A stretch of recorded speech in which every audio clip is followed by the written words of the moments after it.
சொல்ல வேண்டியதெல்லாம். Thank you so much. So yes, on that note, அடுத்தபடியாக மியூசிக் டைரக்டர் ஆஃப்ரோ அவர்கள் அமேசிங்கான ஒரு ஒர்க். ஐ மீன், அவரோட இண்டிபெண்டன்ட் சாங்ஸ்க்கு who will not be a fan? அந்த லெவல்லேருந்து இன்னைக்கு அவர் வந்து படங்களுக்கு மியூசிக் பண்ணுறப்போ I think it's another level.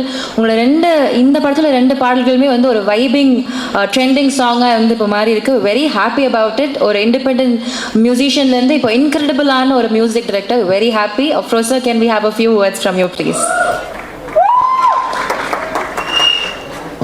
வணக்கம், என் பேர் ஆஃப்ரோ. நான் வழக்கமாக இந்த மாதிரி ஸ்பீச் எல்லாம் எனக்கு கொடுத்து பழக்கம் இல்லை. பட் இருந்தாலும் எஸ்டிஆர் சார், வணக்கம் சார். நான் ஒவ்வொரு இன்டர்வியூலையுமே நான் சொல்லுவேன் இந்த மாதிரி ஐம் அ பிக் எஸ்டிஆர் ஃபேன்னு. ஸோ இதே ஸ்டேஜில் நான் Santhanam sir, STR sir, Arya sir and எல்லாருமே கூட இந்த ஒரு ஸ்டேஜில் நான் ஷேர் பண்ணுறது வந்து எனக்கு ஆல்ரெடி ஒரு பெரிய ஒரு அச்சீவ்மெண்ட் மாதிரி தான் எனக்கு ஃபீல் ஆகுது. மற்றபடி இந்த படத்தை இந்த டீமோட இந்த டீம் கூட சேர்ந்து நான் 2வது படம் பண்ணுறேன். அண்ட் ஸோ 2வது தடவை இன்னும் ஒரு பெட்டர் கெமிஸ்ட்ரியோட ஒர்க் பண்ணியிருக்கோன்னு நம்புகிறேன்.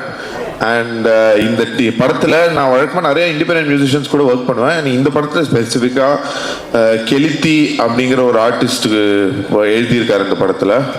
அப்புறம் வங்கல் புள்ள விக்கி, அவருக்கும் இது ஃபர்ஸ்ட் டைம் சினிமாவில் பாட்டு பண்ணுறாரு. அப்புறம் ஆதவன் தமிழ் 3 பேர் ஒர்க் பண்ணியிருக்காங்க இதில். இந்த பாட்டெலாம் உங்களுக்கு என்ஜாய் பண்ணுவீங்கன்னு நம்புகிறேன். நெக்ஸ்ட் வீக் படம் பாருங்கள், உங்கள் கமெண்ட்லாம் சொல்லுங்கள். Thank you very much. தேங்க்யூ.